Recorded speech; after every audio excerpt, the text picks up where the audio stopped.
এই সংগ্রহ যে জায়গা থেকে করে, এটা নামই হচ্ছে ম্যানেজ করা। সে ম্যানেজ করে নেয়। সে কোন জায়গা থেকে ম্যানেজ করে নেয়?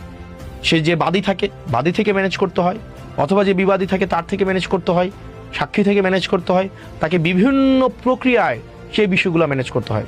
এবং অনেক পুলিশ সদস্যদের কাছে যখন আমরা কথা বলেছি, সাথে কথা বলেছি, তখন আমরা শুনেছি মামলার কাজে আদালতে যে যাতায়াত হয়, অথবা সাক্ষী প্রদানের জন্য কিংবা তদন্ত সংক্রান্ত বিভিন্ন বিষয়ে পর্যবেক্ষণের জন্য যে খরচগুলো হয়, সেগুলোর জন্য কিন্তু সরকারি কোনো বরাদ্দ থাকে না।